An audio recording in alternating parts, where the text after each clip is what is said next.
Come on through, Cookie. I want to put my soapbox. That's basically it.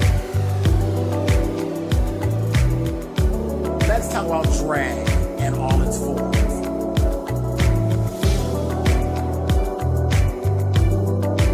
What,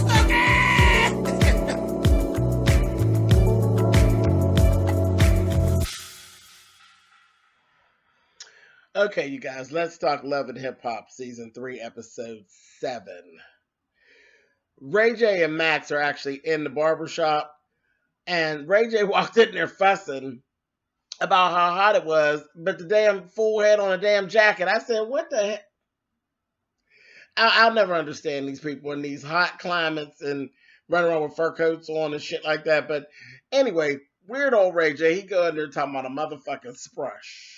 So what y'all know, the brush that you use that curls your hair up and all that. So we got it's a brush and a something else, and he got it together, and it's called a sprush. Foolishness, absolutely foolishness. Max is telling him about working with Masika and Brandy going off, and Ray J asked him, "Was her titties out?" You little fucking pervert. You're a little fucking pervert. But he's like, yeah, you can't have people in there with their titties out and stuff. I know little Brandy went off. Yes, she did. Made an ass out of herself. Tierra Marie sat down with Brian Michael Cox, and they basically went over what people's perception of her is. Bitch, you're nuts, is basically what he told her. And told her, you're going to have to clear that up, or ain't nobody going to want to work with you because you bring too much of the crazy to work with you. So she like, all right, cool. Then we had Tierra, Andrew, Shonda, and Nikki. Andrew's just some random ass friend, one of their a pocket gay. That's a friend of theirs. They got to talk about Tierra's jail time, Uber, and all that. She done went the fuck off and being sued by a damn Uber. So that's the last thing she's in. And she may have to actually serve jail time if this shit don't go right. Foolishness. She needs to chill out and get herself together.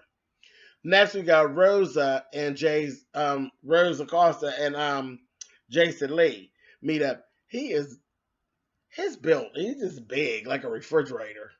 He don't have no shape. He's just big and there and irritating.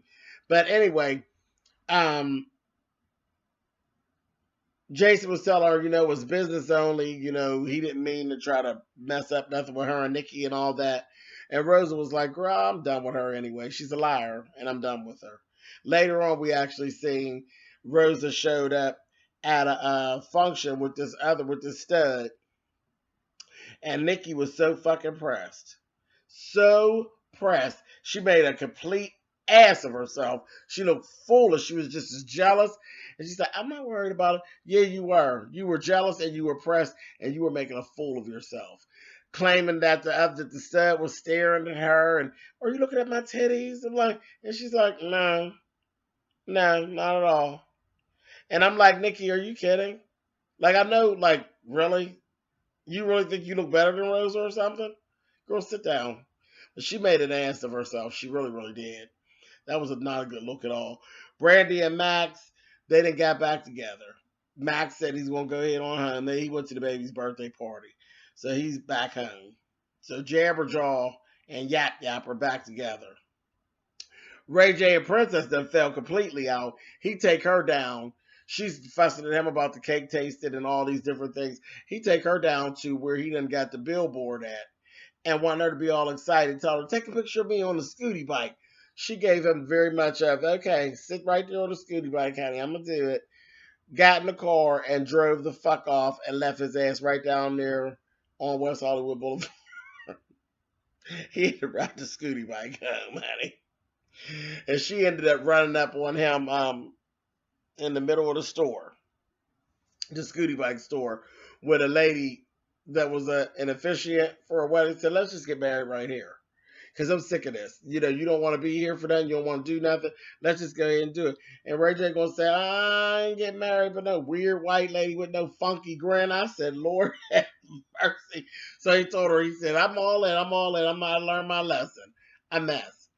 But the most interesting thing that actually did go on was A1 and Lyrica. They had this party, a housewarming party, which really wasn't a housewarming party. It was literally, it was their reception at their house. And everything was going fine. Everybody's partying, having a good time. And then they dropped the bomb and said, this is actually our, our reception. We eloped and got married. Big Lyrica literally took her by the fucking glass of champagne and just threw it on the floor on their brand new carpet in their brand new house. I said, okay. Now she didn't went too far. Mother or no mother, I would have gave her, I would have scooted right on across that motherfucking carpet and stood in front of her and said, really, bitch? I told her, now you get down there and you pick that the fuck up. That was ridiculous. She is really too much. Then, to make things worse, she starts up arguing with Pam at this point. And Pam's like, oh shit, fuck you. You just ridiculous. You mad because they got married. It's done now. Get over it, which was the truth. Get over it. Then she comes back to the house and Lyrica's not there. She come back to pick up her dogs. And she gets talking to A1 and he's telling her, it is what it is. He apologized. She accepted the apology.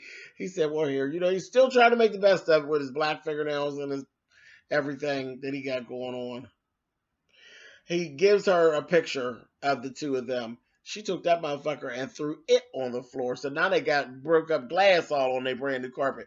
I said, child, I would snatch her wig off and punch her in her face if she didn't cut it out, honey. She's ridiculous. Absolutely ridiculous. And just don't want to be right. Oh, made up clown. Anyway, that's it. That's basically, it's just kind of scooting along. Something going to happen soon, I guess. All right, so that's it. I ain't got nothing else on this one, y'all, and I'll talk to y'all later. All right, y'all. Bye.